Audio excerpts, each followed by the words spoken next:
அஸ்ஸலாமு அலைக்கும். Hi friends, எப்படி நல்லா இருக்கீங்களா?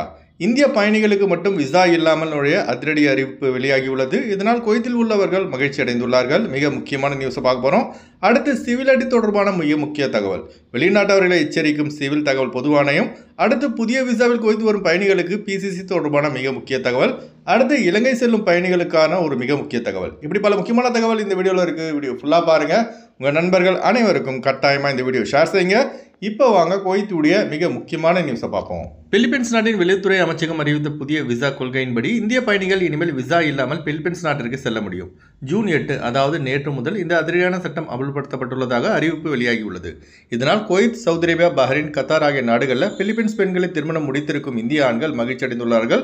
இதற்கு முன்னாடி பார்த்தீங்கன்னா பிலிப்பைன்ஸ் நாட்டிற்கு விசா எடுக்க வேண்டுமென்றால் நிறைய ஃபார்மாலிட்டி, நிறைய டாக்குமெண்ட்ஸ்களை சமர்ப்பித்த பின்பு தான் பிலிப்பைன் விசா பெற வேண்டியது இருந்தது. ஆனால் இப்போ அப்படி இல்லைங்க. இந்தியர்களுக்கு 14 நாட்கள் வரை விசா இல்லாமல் பிலிப்பைன்ஸ் நாட்டில் தங்க முடியும். விசா இல்லாத நுழைவுக்கு தகுதி பெற இந்தியா சுற்றுலா பயணிகள் குறைந்தது 6 மாதங்களுக்கு செல்லுபடியாக பாஸ்போர்ட் வைத்திருக்க வேண்டும். Hotel reservation with return ticket மற்றும் போதுமான நிதிக்கான சான்று இவை இருந்தால் போதும் 14 நாட்கள் பிலிப்பைன்ஸ் நாட்டில் விசா இல்லாமல் தங்க முடியும்.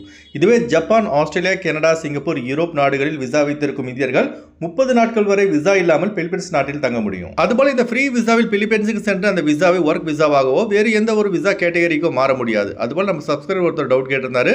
ப்ரோ, நான் இந்தியன் பாஸ்போர்ட் ஹோல்டர், நான் ஸ்ரீலங்கா பெண்ணை திருமணம் முடிச்சிருக்கேன். இப்போ நான் குவைத்திலிருந்து அல்லது இந்தியாவிலிருந்து ஸ்ரீலங்காவுக்கு செல்ல விசா தேவையானு கேட்டிருந்தாரு. ஸ்ரீலங்காவுக்கு செல்ல இந்தியர்களுக்கு விசா தேவை கிடையாது. ஆன் அரைவல் ஃப்ரீ விசா 1 மாதம் வரைக்கும் டைம் இருக்கு. இதுவே நீங்கள் ஸ்ரீலங்கன் பெண்ணை குவைத்தில் திருமணம் செய்திருந்தால் உங்களுடைய மேரேஜ் சர்டிஃபிகேட், பாஸ்போர்ட் ப்ரூஃப்களை சமர்ப்பித்து இமிகிரேஷன் டிபார்ட்மெண்ட்டில் 2 வருஷம் வரைக்கும் ஸ்ரீலங்கன் விசாவை பெற முடியும்.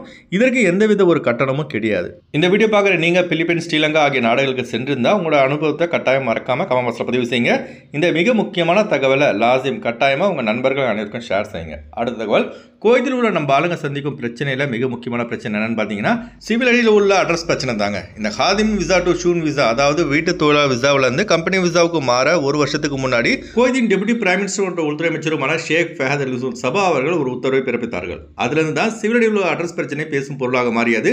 குவைத்தை பொறுத்த வரைக்கும் நீங்கள் எந்த பில்டிங்கில் உள்ள அட்ரஸில் தங்கி இருக்கீங்களோ அந்த அட்ரஸ் தான் உங்கள் சிவில் அடியில் இருக்கணும். இப்போ public authority for civil information 500 வெளிநாட்டவருடைய குடியிருப்பு முகவரிகளை நீக்கியுள்ளது. முகவரிகள் நீக்கப்பட்ட இந்த 500 பேரும் தேவையான ஆவணங்களை சமர்ப்பித்து சஹல் அப்ளிகேஷன் வழியாகவோ அல்லது சிவில் தகவல் பொதுவானத்திற்கு நேரில் வந்தோ புதிய அட்ரஸை சிவில் அடியில் புதுப்பித்துக் கொள்ள வேண்டும். அதாவது 30 நாட்களுக்குள். இதனை செய்ய தவறினால் 1982ஆம் ஆண்டின் சட்டம் 32 பிரிவு 33 கீழ் 100 குவைத் தினார் அபராதம் விதிக்கப்படும் என பேசி எச்சரித்துள்ளது. அதனால் குவைத்தில் உள்ள நம்ம ஆளுங்க சிவில் அடியில் அட்ரஸ் ப்ரூஃப் கரெக்டாக இருக்கான்னு செக் பண்ணிக்கோங்க.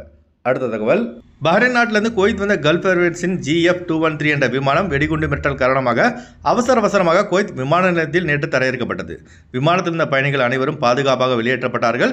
வெடிகுண்டு மிரட்டல் விடுத்த பயணியையும் குவைத்தின் பாதுகாப்பு பிரிவு அதிகாரிகள் அதிரடியாக கைது செய்து இந்த சம்பவம் தொடர்பாக விசாரணை தொடங்கி உள்ளதாக நம்ம சேனலில் நேற்று நியூஸ் போட்டிருந்தோம். இப்போ கல்ஃப் ஏர்வேஸ் நிறுவனம் இந்த சம்பவத்தில் துரிதமாக செயல்பட்டு பயணிகளை பாதுகாப்பாக மீட்டதற்கு குவைத்துடைய DGCயை வெகுவாக பாராட்டியுள்ளது. மேலும் இதுபோன்ற மக்களை அச்சுறுத்தும் விதமாக யார் செயல்பட்டாலும் மிக கடுமையான நடவடிக்கை எடுக்கப்படும் என கல்ஃப் ஏர்வேஸ் விமான நிறுவனம் குவைத்துடைய DGCயும் எச்சரித்துள்ளது. அடுத்து ஒரு மிக முக்கியமான தகவல், நம்ம சப்ஸ்கிரைபர் கேட்டிருக்காருங்க. நண்பா, PCC எத்தனை மாதங்கள் செல்லுபடியாகும்? 3 அல்லது 6 மாதங்களான்னு கேட்டிருந்தாரு. இந்தியாவில் வழங்கப்படும் PCC, அதாவது போலீஸ் கிளியரன்ஸ் சர்டிஃபிகேட்டுக்கு 6 மாதம் வரை வேலிடிட்டி இருக்குது. ஆனால் குவைத் வர வேண்டுமென்றால் மட்டும்தான் PCC வேலிடிட்டி 3 மாதம் வரைக்கும் தான் இருக்கணும். PCC எடுக்கப்பட்ட 3 மாதத்துக்குள்ளே குவைத் விசா ஸ்டாம்பிங் முடிச்சிடணும். அப்படி இல்லைனால் குவைத் விசா ஸ்டாம்பிங் பண்ண மாட்டாங்க. அதுபோல் கேம்கா மெடிக்கலுக்கு 2 மாதம் வரை தான் வேலிடிட்டி இருக்குது. அடுத்து வாங்க ஃப்ளைட் டூ அப்டேட் பார்ப்போம். குறைந்த கட்டணத்தில் விமான டிக்கெட் எடுக்க விரும்புபவர்கள் ஸ்க்ரீனில் தெரிகிற ஜியா டிராவல்ஸ் நம்பரை கான்டெக்ட் பண்ணிவிட்டு குறைந்த கட்டணத்தில் விமான டிக்கெட் எடுத்துக்கொள்ளலாம். அதுபோல் PCC, மெடிக்கல், ஸ்டாம்பிங், அட்டஸ்டேஷன் இந்த ப்ராசஸும் செய்து தரப்படுகிறது. சென்னை டு குவைத் 10,700 ரூபாய்க்கு ஆகாஷ் ஏர்லைன்ஸில் ஃப்ளைட் எடுக்கலாம். குவைத் டு சென்னை 47 குவைத் தினாருக்கு கல்ஃப் ஏர்லைன்ஸில் ஃப்ளைட் எடுக்கலாம். திருச்சி டு குவைத் 15,500 ரூபாய்க்கு இண்டிகோ ஏர்லைன்ஸில் ஃப்ளைட் எடுக்கலாம். குவைத் டு திருச்சி 56 குவைத் தினாருக்கு இண்டிகோ ஏர்லைன்ஸில் ஃப்ளைட் எடுக்கலாம். திருவனந்தபுரம் டு குவைத் 12,800 ரூபாய்க்கு இண்டிகோ ஏர்லைன்ஸில் ஃப்ளைட் எடுக்கலாம். குவைத் டு திருவனந்தபுரம் 61 குவைத் தினாருக்கு ஏர் அரபியாவில் ஃப்ளைட் எடுக்கலாம். கொச்சின் டு குவைத் 10,200 ரூபாய்க்கு இண்டிகோ ஏர்லைன்ஸில் ஃப்ளைட் எடுக்கலாம். குவைத் டு கொச்சின் 50 குவைத் தினாருக்கு ஏர் இண்டியா எக்ஸ்பிரஸில் ஃப்ளைட் எடுக்கலாம். மதுரை டு குவைத் 14,800 ரூபாய்க்கு இண்டிகோ ஏர்லைன்ஸில் ஃப்ளைட் எடுக்கலாம். குவைத் டு மதுரை 70 குவைத் தினாருக்கு இண்டிகோ ஏர்லைன்ஸில் ஃப்ளைட் எடுக்கலாம். கொழும்பு டு குவைத் 49 குவைத் தினாருக்கு ஏர் அரபியாவில் ஃப்ளைட் எடுக்கலாம்.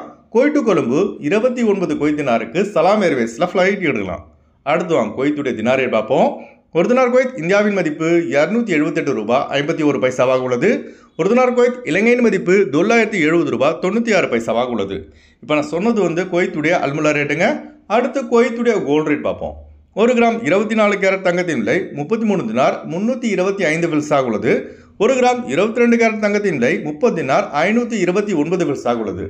ஓகே ஃப்ரெண்ட்ஸ், இந்த வீடியோ இது மாதிரி ஷேர் செய்யுங்க. இந்த வீடியோ சம்மந்தமாக நீங்கள் என்ன நினைக்கிறீங்கன்னு மறக்காமல் கமெண்ட் பாக்ஸில் பதிவு செய்யுங்க. எப்போதும் இணைந்திருப்போம். உங்களின் ஒருவன் ஜியாவுதீன். அஸ்ஸலாமு அலைக்கும்.